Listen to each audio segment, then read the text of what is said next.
Is Ana OP? The answer to this question is a lot more important than you think for the future of Overwatch 2 fun and balance. You see, the reason why this is important is understanding that a lot of the time, fun heroes end up being meta longer than they should because people want to play them. Now, in the case of Ana, whether she's OP or not, we'll talk about that. But first, we need to define two terms, skill ceiling and value ceiling, by my definitions. I don't care what the textbook definition, this is what I use.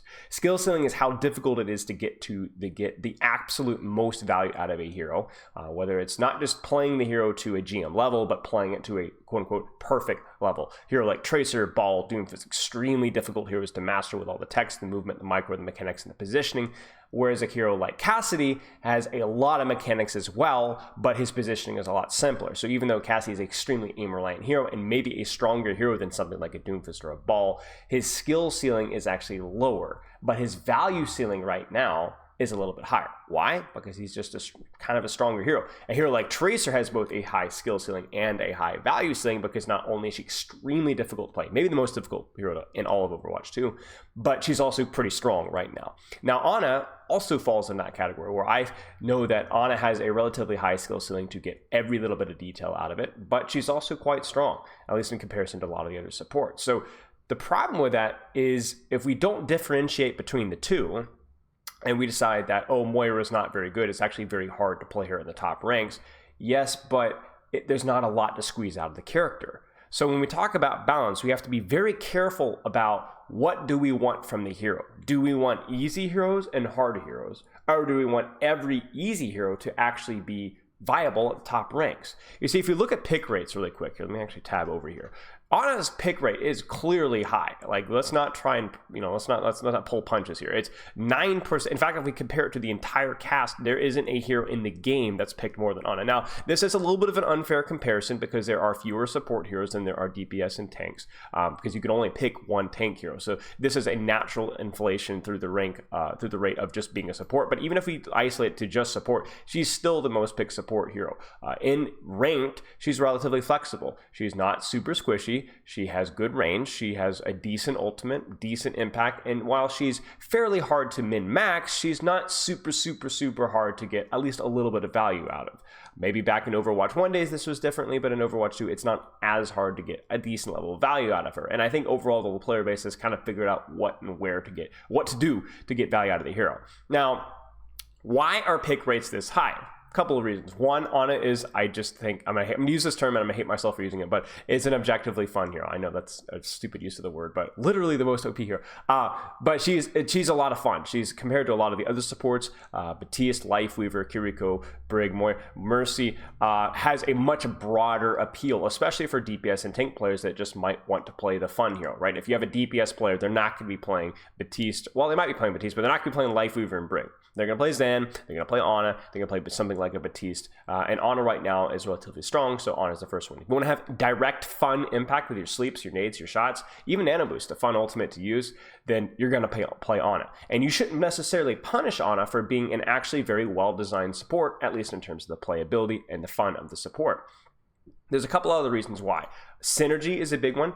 Genji, Cassidy, Soldier 76, Tracer, all of these synergize really, really well with Ana because they go well with her nano. They benefit a lot from the range support, and they work more with these hybrid compositions that aren't just raw spam or raw brawl. And even if we go to the tank side, the first three tanks that are picked, Ryan, D.Va, Zarya, and even to a lesser extent Junker Queen, at least in the ranked environment, do pretty well with an Ana tank or Ana support as well. So that's the third reason, but it's also the power. And sadly, that's where we have to kind of admit that Ana is probably a little bit too strong in terms of her overall comparison to the other supports. Where I'm going to differ from other videos or from other people's opinions is my suggested change to Ana. You see, the reason why I made a tweet yesterday, I made a big tweet that made a lot of people upset about why we should stop talking about nerfing Ana is, yes, a little bit of hyperbole, because I do think that Ana probably deserves a slight nerf. I'm going to talk about what nerf I think she needs in a second. But we should never, ever start the conversation with that, because what that will do is, for example, if we nerf Ana with any significant margin, what's going to be her replacement? Maybe Kiriko, not the end of the world. A lot of people really hate Kiriko, or two. It's going to be Mercy, Moira, Batiste. Now, I know some of you are like, well, isn't Batiste a high skill hero? play him in the current Overwatch 2 state, play against his shift, his regenerative burst, and his lamp, and his ultimate, and remind me why we're thankful that Baptiste isn't super meta anymore. He's not aged well in Overwatch 2. Lifeweaver? Really? Do you want these heroes? Even Zenyatta, right, is a hero that I personally enjoy a great deal. People are going to go, oh, wow, I really freaking hate Discord on tank all the time. So the solution here is we can't just nerf Ana. We have to find a way to actually bring other supports to a more fun and enjoyable state at the same time.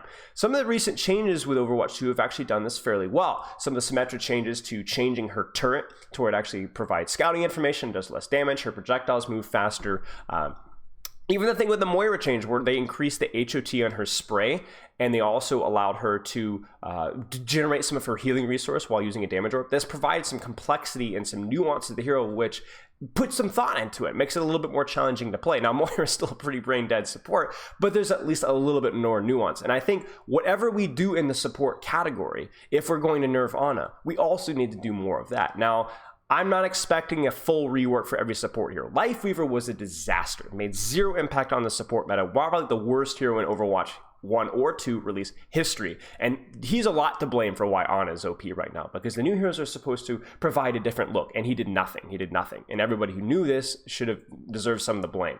However, what's next? What's next? Are we going to make Discord a little bit less frustrating, less powerful versus tanks, but maybe buff Zenyatta in some way, shape, or form? Are we going to buff up Kiriko a tiny bit, but in a fun and nuanced way? Are we going to buff up, maybe rework a Baptiste ability into an overclock? Maybe Lifeweaver, instead of Life Grip, gets a single target speed boost / attack speed onto a single target. Imagine how much fun that would be.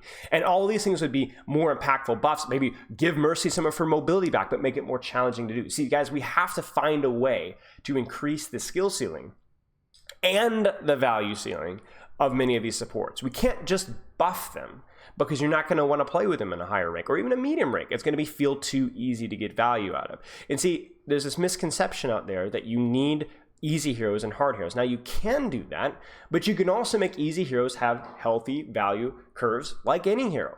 For example, Ana is, it's okay, can get value in bronze and silver, and she can get value in a GM in top 500. And it takes a level of effort in bronze and silver more than a Moira.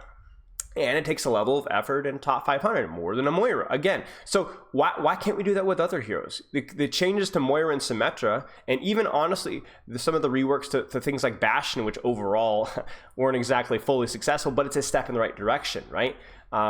These lower, easier heroes are a much bigger problem in lower ranks. So why aren't we making them at least a little bit more challenging, but also a little bit more rewarding? That's how the game should be balanced, so that we don't have to have this discussion about like, oh no, should we nerf Ana? What's going to replace her? Why do we have so many heroes that are like this? And this isn't just exclusive to support. This is also a problem with damage. I've talked about this extensively. It's heroes like Junkrat, even Bastion, and so on. To a lesser extent, heroes like Torbjorn that are simply too easy to get value out of, but fall off really, really hard as you get better and better. There just isn't a lot of rewarding nuance to the hero. And I think that's a problem with Overwatch 2 balance. We need to find a way to be able to make this work. Looking at my notes here. So some might argue that Ana is like not as skillful as people think she is. And I think that's a really lazy argument when you compare her to her competition.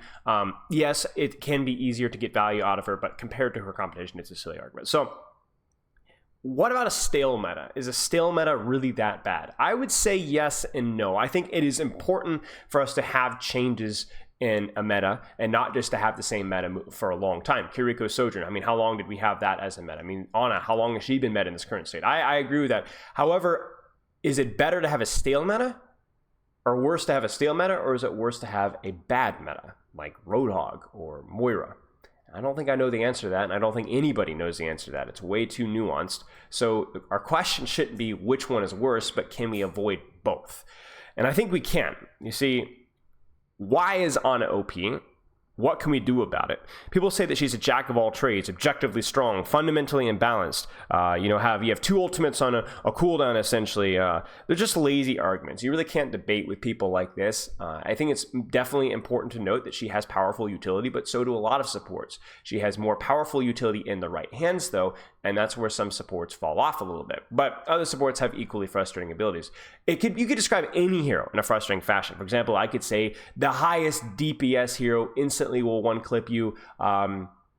with an ultimate that is a guaranteed one shot onto a squishy without mobility if you can actually land it. So it's a guaranteed kill every time. And you'd be like, wow, this hero sounds OP. It's Bastion, right? So you could describe any hero that you want in terms to make it sound OP. And I think those type of arguments are lazy. Whenever we're looking at these things, you can't look just at their kit and what it looks like, but like how does it actually execute in games? What actually happens in games? And what I would argue is if we're looking at Ana, the value that Ana has received recently and why she's partly OP, she's benefited a lot from the support passive, probably more than almost any other support. Doesn't need to nade herself, doesn't need to grab a health pack. Ana and Brig benefited immensely from the support passive. Ana's a little bit more powerful. She's also benefited from more freedom to do more DPS. For example, if I'm playing Ana now, because tanks are a little bit more, well, tanky, I can actually spend more time putting out offensive pressure than I would before because I only have the one tank to heal and because more tanks have their own self-sustained cooldown. So that allows me to put out more offensive pressure with my shots. It allows me to look for more offensive pressure with my nades. Something that,